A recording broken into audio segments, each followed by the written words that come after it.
എല്ലാവർക്കും പുതിയൊരു വീഡിയോയിലേക്ക് സ്വാഗതം. വളരെ പെട്ടെന്ന് തയ്യാറാക്കി എടുക്കാൻ പറ്റിയ നല്ലൊരു തരിക്കുംസിൻ്റെ റെസിപ്പിയുമായിട്ടാണ് ഇന്ന് ഞാൻ വന്നത്.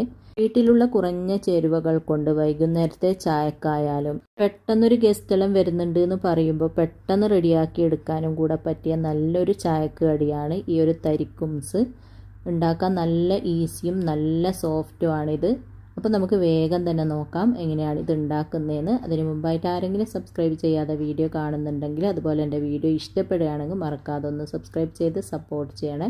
പിന്നെ ലൈക്ക് ചെയ്യാനും ഷെയർ ചെയ്യാനും മറക്കരുത്. അപ്പോൾ നമുക്ക് വേഗം തന്നെ എങ്ങനെയാണ് നല്ല സോഫ്റ്റ് ആയിട്ടുള്ള നല്ലൊരു തരിക്കുംസ് റെഡിയാക്കി എടുക്കുന്നതെന്ന്. അപ്പോൾ ഈ ഒരു കുംസ് റെഡിയാക്കാൻ വേണ്ടിയിട്ട് ഞാനിതാ ഇതുപോലൊരു ബൗൾ എടുത്തിട്ടുണ്ട്. ബൗൾ എടുക്കുന്ന സമയത്ത് ഒട്ടും വെള്ളത്തിൻ്റെ നനവില്ലാതെ നല്ല ഡ്രൈ ആയിട്ടുള്ള ബൗൾ തന്നെ എടുക്കുക. അതിലേക്ക് 3 കോഴിമുട്ട പൊട്ടിച്ചത് ഒഴിച്ചു കൊടുക്കാം. പിന്നെ കോഴിമുട്ടയൊക്കെ റൂം ടെമ്പറേച്ചറിലുള്ളതായിരിക്കണം. ഫ്രിഡ്ജിൽ വെച്ചതാണെങ്കിൽ നേരത്തെ പുറത്തെടുത്ത് വെക്കണം.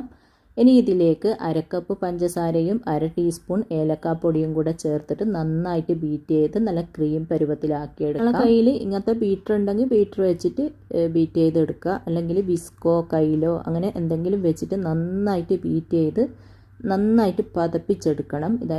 ഇതിൽ കാണുന്നത് പോലെ നന്നായിട്ട് പതപ്പിച്ചെടുക്കണം. എന്നാൽ മാത്രമേ നല്ല കുംസ് നമുക്ക് റെഡിയാക്കി എടുക്കാനായിട്ട് പറ്റുകയുള്ളൂ.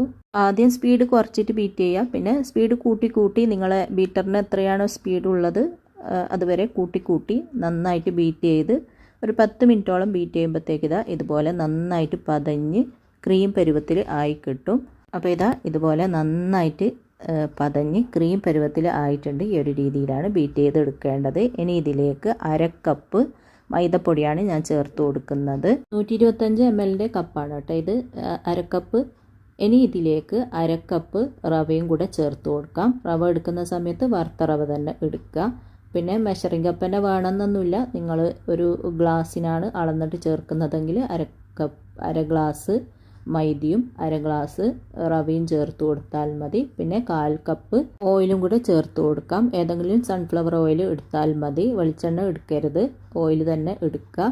അതും കൂടെ ചേർത്തിട്ട് ചെറുതായിട്ടൊന്ന് ഇതുപോലെ മിക്സ് ആക്കിയതിന് ശേഷം ഏറ്റവും കുറഞ്ഞ സ്പീഡിലിട്ടിട്ട് ഒന്ന് ബീറ്റാക്കി കൊടുക്കാം. ഒരുപാട് ടൈമൊന്നും ബീറ്റ് ചെയ്യേണ്ട. നമ്മൾ ഇട്ട് കൊടുത്ത മൈദയും റവയും ആ ഒരു ഓയിലും ഒന്ന് ഇതിൽ മിക്സ് ആവണം.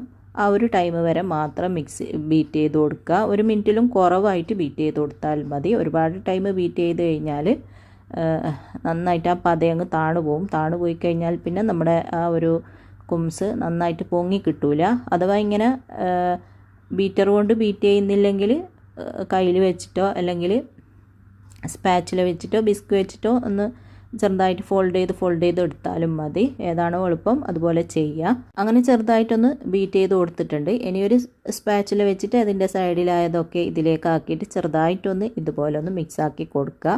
ഇതാണ് നമ്മുടെ ബാറ്ററിൻ്റെ ആ ഒരു കൺസിസ്റ്റൻസി. ഈ ഒരു രീതിയിലാണ് റെഡിയാക്കി എടുക്കേണ്ടത്. ഇനി നമുക്ക് കുംസ് റെഡിയാക്കി എടുക്കാം. അപ്പോൾ ഞാനിത് കുക്കറിലാണ് റെഡിയാക്കി എടുക്കുന്നത്. അപ്പോൾ ഇതുപോലത്തെ ഒരു കുക്കർ അടുപ്പത്ത് വെച്ചിട്ടൊന്ന് ചൂടാക്കിയിട്ടുണ്ട്. അതിലേക്ക് 2 ടീസ്പൂണോളം ഗീ ഒഴിച്ച് കൊടുക്കുന്നുണ്ട്. ഗീ ഒഴിച്ച് കൊടുക്കുക കേട്ടോ. അപ്പം നല്ലൊരു ടേസ്റ്റ് ആയിരിക്കും ആ ഒരു ഗീൻ്റെ ഫ്ലേവറും കൂടെ ഇതിലേക്ക് വരുമ്പോൾ. അപ്പോൾ ഗീ എന്നിട്ട് ആ കുക്കറിൻ്റെ എല്ലാ ഭാഗത്തും എത്തുന്ന രീതിയിലൊന്ന് ആക്കി കൊടുക്കുക. അതിനുശേഷം നമ്മൾ റെഡിയാക്കിയ ആ ഒരു ബാറ്റർ ചെറുതായിട്ടൊന്ന് മിക്സ് ആക്കിയതിന് ശേഷം അത് ഇതിലേക്ക് ഒഴിച്ച് കൊടുക്കാം. ബാറ്റർ ഒഴിക്കുന്ന സമയത്തൊക്കെ തീ ഒരു മീഡിയം ഫ്ലെയിമിൽ വെക്കുക. ബാറ്ററെല്ലാം ഒഴിച്ച് ഇത് അടച്ച് കഴിഞ്ഞാൽ ഏറ്റവും കുറഞ്ഞ തീയിൽ വെച്ചിട്ട് വേണം ഇത് റെഡിയാക്കി എടുക്കാൻ, അല്ലെങ്കിൽ അടിഭാഗം കരിഞ്ഞു പോകും. ഏറ്റവും കുറഞ്ഞ തീയിൽ തന്നെ വെക്കുക കേട്ടോ. ഒന്നുകിൽ അങ്ങനെ വെക്കുക, അല്ലെങ്കിൽ കുറഞ്ഞ തീയിൽ വെക്കുമ്പോഴും നിങ്ങൾക്ക് അടിഭാഗം കരിഞ്ഞു പോകുന്നുള്ള പേടി ഉണ്ടെങ്കിൽ അടിയിലൊരു പഴയ പാനോ എന്തെങ്കിലും വെച്ചിട്ട് അതിൻ്റെ മുകളിൽ കുക്കർ വെച്ചിട്ട് വേണം ഇത് റെഡിയാക്കി എടുക്കാൻ. ബാറ്റർ മുഴുവനും ഇതിലേക്ക് ഒഴിച്ചു കൊടുത്തിട്ടുണ്ട്. ഇനി നമുക്കിതൊന്ന് അടച്ചിട്ട് ഇതൊന്ന് റെഡിയാക്കി എടുക്കാം. ഏറ്റവും കുറഞ്ഞ തീയിൽ 15 to 20 മിനിറ്റ് കൊണ്ട് ഇത് റെഡിയായി കിട്ടും. പിന്നെ മൂടിൻ്റെ ആ ഒരു വിസിലെടുത്ത് മാറ്റാൻ മറക്കരുത്. അതെന്തായാലും എടുത്ത് മാറ്റണം. അങ്ങനെ നമ്മളിത് വേവാനായിട്ട് വെച്ചിട്ട് 15 മിനിറ്റോളം കഴിഞ്ഞിട്ടുണ്ട്. നമുക്കിത് വെന്തിട്ടുണ്ടോ എന്ന് അറിയാൻ നമ്മൾ വിസിലെടുത്ത് മാറ്റിയ ആ ഒരു ഭാഗത്തൂടെ നന്നായിട്ട് പുക വരാൻ തുടങ്ങും. വീഡിയോയിൽ ശരിക്കും കാണുന്നില്ല, നന്നായിട്ട് പുക വരുന്നുണ്ട്. ഇനി നമുക്ക് അടുപ്പ് ഓഫ് ആക്കിയതിന് ശേഷം ഇതൊന്ന് തുറന്ന് നോക്കാം. പിന്നെ നല്ല മണമായിരിക്കും. നമ്മളെ വീട് മൊത്തം നല്ല ഈ ഒരു കുംസ് റെഡിയാവുന്നതിൻ്റെ മണം ഉണ്ടാവും. നമുക്കിതൊന്ന് തുറന്ന് നോക്കാം. ഇതാ നന്നായിട്ട് റെഡി ആയിട്ടുണ്ട്. കണ്ട, നമ്മൾ ഇളക്കിയെടുക്കേണ്ട ആവശ്യമൊന്നുമില്ല. ഇങ്ങനെ തന്നെ അടർന്ന് വരുന്നുണ്ട്. അതുകൊണ്ട് ഇളക്കിയെടുക്കേണ്ട ആവശ്യമൊന്നുമില്ല. നന്നായിട്ട് റെഡി ആയിട്ടുണ്ട്. നിങ്ങൾക്ക് വേണമെങ്കിൽ ഒരു ടൂത്ത് പിക്ക് വെച്ചിട്ടോ അല്ലെങ്കിൽ കത്തി വെച്ചിട്ടോ അങ്ങനെ എന്തെങ്കിലും കുത്തി നോക്കണമെങ്കിൽ കുത്തി നോക്കാം. അതിൻ്റെ ഒന്നും ആവശ്യമില്ല. 15 to 20 മിനിറ്റ് അത് ആ ഒരു വിസിലിൻ്റെ ആ ഒരു ഭാഗത്തൂടെ നന്നായിട്ട് പുക വന്നാൽ ഇത് റെഡിയായി എന്നാണ്. കുക്കറിൽ നിന്ന് എടുത്തിട്ട് ഞാനൊരു സെർവിങ് പ്ലേറ്റിലേക്ക് മാറ്റിയിട്ടുണ്ട്. ചെറുതായിട്ടൊന്ന് ചൂട് പോയതിന് ശേഷം കട്ട് ചെയ്തിട്ട് കൂടി ചായക്കൊപ്പം കഴിക്കാം. ഒരു പീസ് മതി ഒരു ഗ്ലാസ് ചായ കുടിക്കാൻ. അത്രയും നല്ല ടേസ്റ്റാണ്. പിന്നെ പ്ലെയിൻ ആയിട്ടുള്ള മുട്ടക്കുംസിൻ്റെ റെസിപ്പി ഞാൻ ഓൾറെഡി ചെയ്തിട്ടുണ്ട്. ലിങ്ക് ഞാൻ താഴെ കൊടുക്കുന്നുണ്ട്. മുട്ടക്കുംസും അതുപോലെ തന്നെ റവക്കുംസും എല്ലാം അടിപൊളി ടേസ്റ്റാണ്. റവക്കുംസ് നമ്മളിത് കഴിക്കുന്ന സമയത്ത് ചെറുതായിട്ട് ആ റവ കടിക്കുമ്പോൾ വേറൊരു ടേസ്റ്റാണ്.